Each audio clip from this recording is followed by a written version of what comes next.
The film opens with Levi Kane jolting awake from a nightmare, his breath heavy and his forehead damp with sweat. He sits on the edge of his bed for a moment, rubbing his face before deciding to get up. The weight of his past lingers, pressing down on him like an unseen force. Needing an escape, he grabs his keys and heads out, driving aimlessly through the quiet streets before making his way to the beach. The early morning sky is a muted shade of blue as waves roll in and out rhythmically. Levi sits at the water's edge, staring at the vastness of the ocean, the only place where his mind feels even remotely at peace. The nightmares, the isolation, the lingering effects of PTSD, they all feel less suffocating here. Suddenly, the sound of his phone buzzing in his pocket pulls him from his trance. When he checks the screen, he sees a message from the Marine Corps. Moments later, he's driven to the Marine offices, the weight of the unknown pressing against his chest. When they arrive, he is led to Bartholomew, a high-ranking Marine officer with an air of authority. She studies Levi for a moment before beginning a series of routine yet probing questions. She asks if he has family, friends, anyone he is close to. Levi answers without hesitation, telling her no. As he has always been a loner, and after everything he has been through, the solitude doesn't bother him anymore. Satisfied with his response, Bartholomew wastes no time assigning him to a classified mission. The details are vague, the implications heavy. All Levi knows is that it is dangerous, that few have survived, and that his skill set makes him the perfect candidate. He doesn't ask questions. He just accepts. Months later, Levi finds himself in the cargo hold of a military aircraft. When the signal flares green, the cargo bay door opens, and without hesitation, Levi steps forward, diving into the abyss below. He pulls his parachute, and after a harsh landing, he quickly regains his footing. Alone, surrounded by an eerie, desolate environment, he follows his GPS coordinates toward his designated post. After hours of trekking, he arrives at the Western Watchtower, an imposing structure overlooking the infamous gorge. Waiting for him is JD, his predecessor, a man with tired eyes and a demeanor weighed down by secrets. JD wastes no time giving Levi a cryptic yet urgent briefing. He speaks of the gorge, a place of unnatural darkness, and the creatures that dwell within called the Hollow Men. He warns that the military has sent entire battalions into the depths, only for them to vanish without a trace. This is not a war zone. This is something worse. Levi listens in silence, absorbing every word, every veiled warning. As morning breaks, JD prepares to leave, his duty complete. Then later, a helicopter picks him up, then, without warning, a shot rings out. JD's body slumps forward, lifeless, and the helicopter veers before stabilizing and continues its course, stating that no one leaves this place alive. Meanwhile, on the eastern side of the gorge, another watchtower stands, identical to Levi's. There, Drasa, a Lithuanian covert operative, assumes her post. Like Levi, she has been given strict orders: no communication with the outside world, no interaction with the other watchtower, and absolute vigilance over the gorge.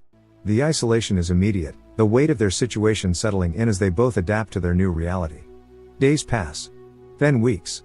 The silence becomes suffocating, the monotony unbearable. Each day follows the same pattern: watching, waiting, listening to the whispers of the wind and the distant, unidentifiable sounds that rise from the gorge. On Drasa's birthday, the silence is broken.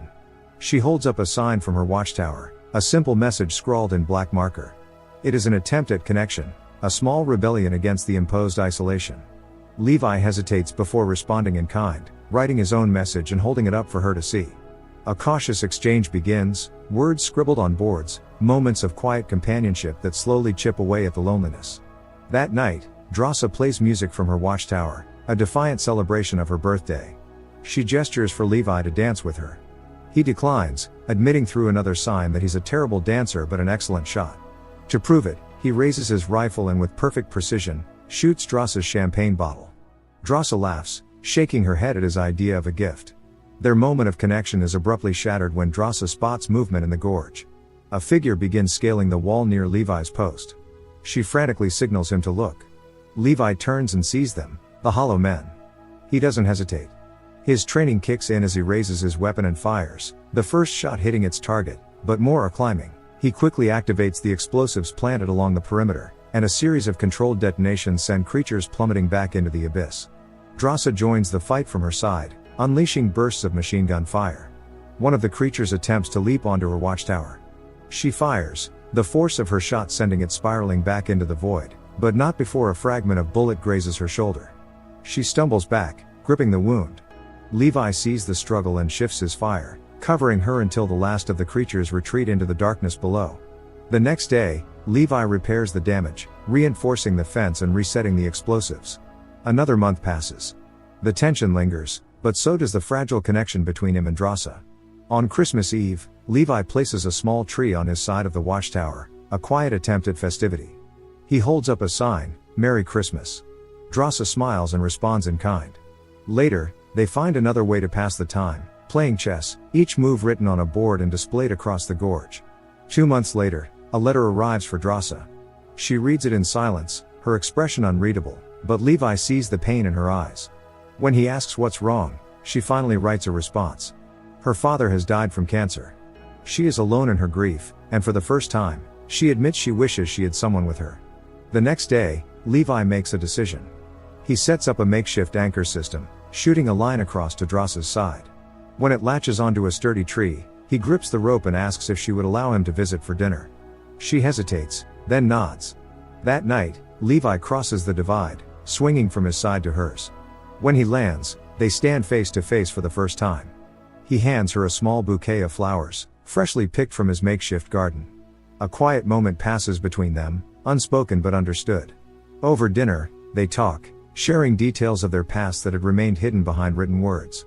The loneliness that had defined them begins to dissolve, replaced by something new. The next morning, Levi prepares to return to his post. As he swings across, an earth-shattering explosion erupts. The bombs he had planted along the western wall detonate in rapid succession. The Hollow Men are trying to climb out again. The force of the blast sends debris flying in all directions. Before Levi can react, a razor-sharp fragment slices through his rope. His stomach drops as he plummets into the gorge. Drasa's heart pounds in her chest. Without hesitation, she bolts into her weapons room, grabbing a rifle, extra ammunition, and a parachute. She races to the edge of her tower, takes a sharp breath, and jumps. The wind howls past her as she free falls, the world blurring around her. At the last moment, she yanks the parachute cord. Meanwhile, Levi's parachute deploys too late. Instead of a safe landing, he is ensnared by an enormous, pulsating tree. Its bark moves like muscle, its branches curling around him, pulling him into its depths. Just as the darkness begins to consume him, gunfire erupts. Drasa arrives and saves him. Before they can recover, a sound echoes through the mist, a low, guttural growl. They realize that something is stalking them. Then, without warning, the Hollow Men attack. Their movements are erratic, vanishing into the mist before reappearing to strike. Levi and Drasa fire, their bullets tearing through the creatures, but the battle is relentless. One lunges at Levi. He sidesteps and fires point blank, dropping it instantly. Another swipes at Drasa, but she twists, dodging the attack before delivering a precise headshot. Levi kneels beside one of the fallen creatures and flips it over. His breath catches in his throat. The Hollow Man is wearing a military uniform. Realization sets in. These creatures were once soldiers. The gorge is not just a place of mystery, it is a graveyard of horrific experiments. They press forward, the mist thickening with each step. Soon, they find themselves surrounded by grotesque sights, hollow men frozen in place, their bodies twisted and fused into the very landscape. A once thriving settlement now stands as a wasteland of failed experiments. Through the fog, they spot an old military base. Rushing inside, they find the halls eerily silent. Strange, organic slime clings to the walls, remnants of something unnatural. As they explore further, Levi finds an old video file left behind by a scientist. The scientist, weary and desperate, explains that this facility was once a Nazi research lab. During World War II, Hitler, in a last-ditch effort for victory, forced scientists to develop a serum that would create invincible soldiers. But the serum turned into a virus, one that mutated people into the monstrous creatures now known as the Hollow Men. Her final words sent a chill through them both. The gorge must be destroyed. As Levi searches further, he stumbles upon modern computers. Confusion turns to horror as he realizes the truth. The military never abandoned this place. A private company has been continuing the research, collecting samples, and using the Hollow Men for experiments. Drasa's voice is filled with disgust. Keeping these creatures alive instead of destroying them is beyond immoral. Determined to escape and expose the truth, they make their way to the garage, where they find an old military van still in working condition. It has a powerful winch, exactly what they need to climb out. They drive to the eastern wall and attach the winch cable to Drasa's watchtower. But before they can ascend, the Hollow Men attack again. Drassa unleashes a hail of bullets while Levi tightens the winch. The van slowly pulls them up the cliffside, creatures clawing at the tires in a final attempt to drag them back down. A final explosion from Levi's last grenade sends the remaining creatures plummeting into the abyss. Back at Drassa's post, they make a decision. The gorge must be wiped from existence. The next morning, they wire explosives along the walls, connecting them to the massive missile still stored within the facility. If the company wants to keep this place alive, they will ensure it never sees the light of day again. Before they can activate the missile, helicopters appear on the horizon. Bartholomew knows they went into the gorge. And now, she is here to silence them. Gunfire erupts as Levi and Drassa sprint into the forest. Bartholomew's forces land at Drassa's post, searching for them. Levi looks back at the wired explosives and takes aim. The shot ignites the charges. Flames race along the wires, down into the gorge, toward the missile. Bartholomew's team scrambles to their helicopter, but they are too late. The missile detonates with cataclysmic force, obliterating everything.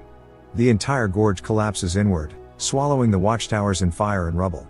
The shockwave catches Bartholomew's helicopter, sending it spiraling into the inferno before exploding in mid-air. Weeks later, Drassa stands on a cliffside in France, staring at the endless horizon. She and Levi had agreed to meet there if they survive. But Levi doesn't come. Her heart aches as the realization sinks in. Levi didn't make it. Months pass. Drassa now works as a waitress, trying to move on. But one day, as she's attending to her customers, she looks back and freezes. Levi sits at a table, watching her with a familiar smirk. Relief floods through her as she walks toward him. They collide in an embrace, neither wanting to let go. And now, they have the rest of their lives to live together.